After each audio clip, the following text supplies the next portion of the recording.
video is sponsored by Piping Hot Tea because I'm about to sip some. Just kidding. This is Florida. We ice our tea here.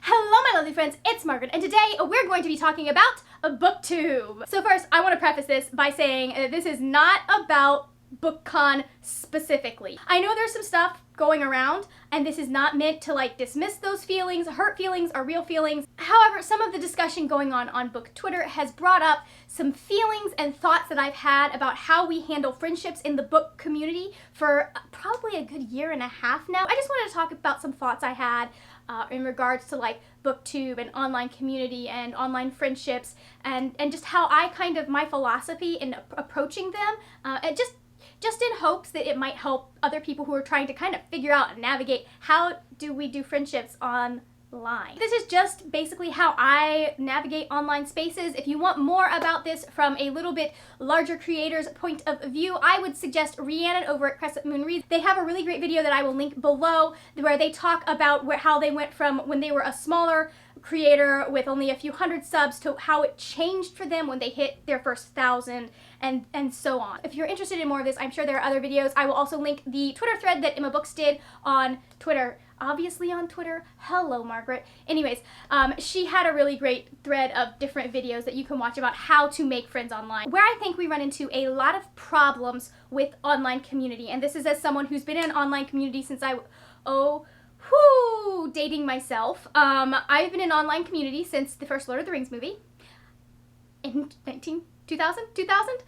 So I've been navigating that to different extents. I was a lot less involved in fandom and fandom life when I was in my teen years than I am now in my 30s and than I was in my 20s. That's when I started about my mid-20s when I started actually making friends in online communities. Any of my friends that I had online before then were people I knew in real life. I think where I'm seeing, at least most recently online, the real disconnect that I am seeing is there's this confusion between community and friendship, which they're not equivalent terms, they're not the same thing. Community is any group of people with whom you share a common trait. So I love books and I post on YouTube, so I'm part of the BookTube community. Now that does not mean that I am friends with everyone in the BookTube community. So community means that you have a common trait, that when that community comes under attack, we have each other's backs.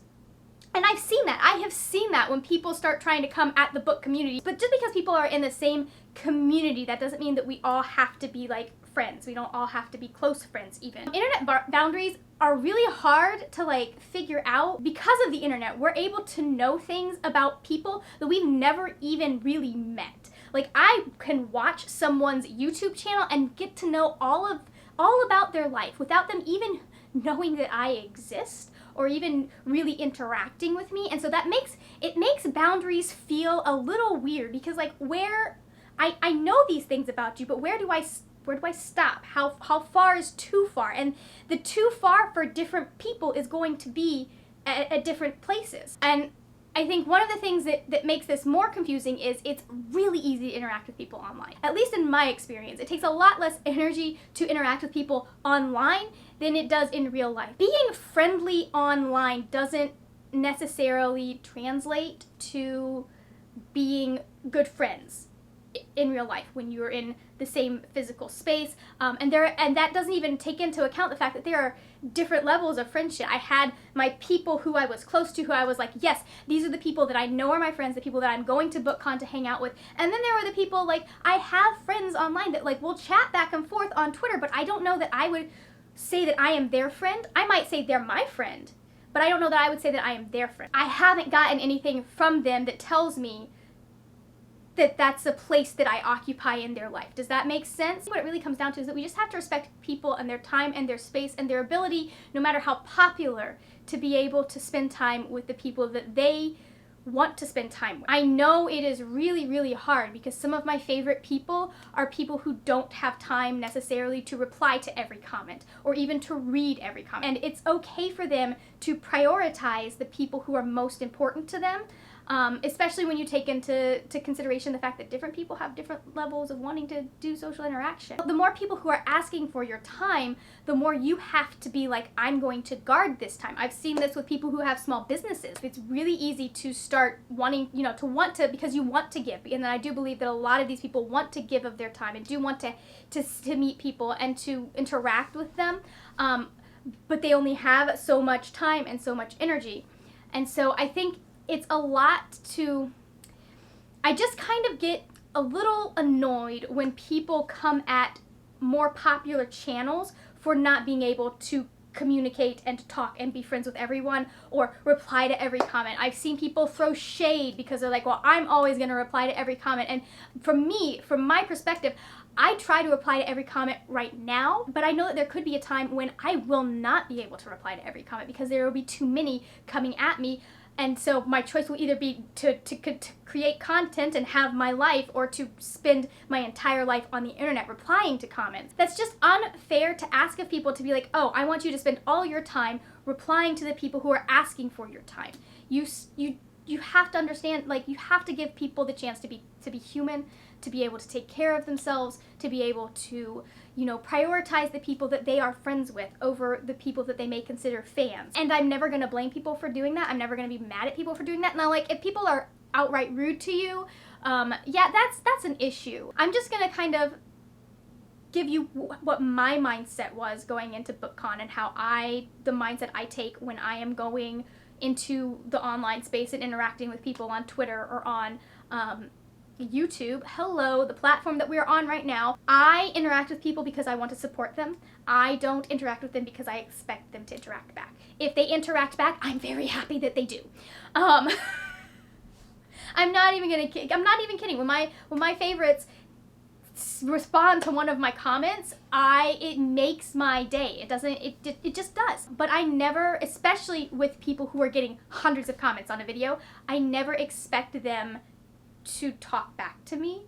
I just want to show my support, and that's why I don't always comment on their videos if they're bigger booktubers. I usually only comment if I have something I feel I can add. Now, with my friends, I'm much more likely to just be like, yeah, love you, girl, go get it. But like, you don't have to comment on every video. You don't have to interact with every single person. But when I do interact, I'm doing it because I want to support you. And if I interact with you, yes, I do want to be your friend on some level, but I don't expect the friendship to come back down the line necessarily. I do believe that, like, you find your people and you click with people, and you're not going to click with everyone. There are people on BookTube that I don't necessarily click with, and I don't follow them. And that's okay, guys. It's okay to not follow people that you don't click with. Like, some people I do follow because they challenge me, but there's still parts of them that I'm like, yes, I want to interact with that. I want to be a part of that. If you've got someone that you're just like, I'm just following them because they're popular, don't save yourself the trouble. For me, I approached it as like, there are the people that I know are my friends. The people that I know I'm close to, the people that I am in their DMs yelling about books, usually Percy Jackson. Hi guys, you know who you are. There are those people, and then there are the people that, like, I interact with on Twitter and who will talk back to me. With the exception of that group of people that, like, I know they're my friends, I find it safer to just go in with the expectation that I am not, like, that they view me as a fan. And that does lead to some really nice, like, surprises when people treat you as friends when they're seeing you for the first time. That was really nice. I had that experience at BookCon where there were a couple of people where I was like, I'm not entirely sure where we stand, so I went in with zero expectations, and then they like exceeded even what my expectations would have been. And they're people that I absolutely adore and love, and I'm so happy that they consider me friends. So that's how I kind of approach online friendships, and how I approach just in general. Like, I'm never gonna be someone who asks more of someone than I think they're willing to give, until, especially when I don't know how far they are willing to go. I like to feel people out a little bit before I even make any assumptions, and I usually let them confirm things. Like, this is really sad, but like, I didn't even know if my best friend considered me their best friend until they said the words. And this is after we'd been friends for years. So like I personally need that like verbal affirmation. So keep in mind that is where I'm coming from. That's a lot of where like how my personality and how I work. So I know not everyone works the same, and I know that there were definitely cases that maybe you thought you were closer friends with someone than they are with you, and I know that has to do a lot with psychology. There is a study somewhere, and if I can find it, I will link it, but I know there was a study that came out that said that people who are lower on the social rung will be more likely to consider themselves friends with someone who is higher up on the social rung, and people who are higher on the social rung are more likely to view those people as like acquaintances. It was a workplace study, I want to say. I'm not entirely sure, but I just like there's a lot of like thought process and psychology in there that I don't think we're necessarily aware of all the time. Talk to me down in the comments. What are your thoughts on online friendships? How do you determine who's your friend, who isn't your friend? Do you need verbal confirmation? Do you just go by like what they're like, how often they talk to you, or is it because they're in your DMs? Is it because they call you their friend regularly? Just talk to me, chat to me down in the comments. You do not have to agree with me. Let's just keep things agreeable, amiable. There's a word that I am looking for and I don't know what it is, and this is really bothering me because I call myself a writer. Anyways, thank you so much for watching. If you enjoyed this video, please give it a thumbs up. Also, hit that subscribe button. I make videos 2 to 3 times a week about books and writing, and I would love to see your lovely face here on a regular basis. If you want more of me, you can find me on Instagram and Twitter. Those are both at the word nerd with a 3 in nerd instead of the E. That is it for now, my friends. I will see you later when we will talk about more wordy, nerdy things. Bye!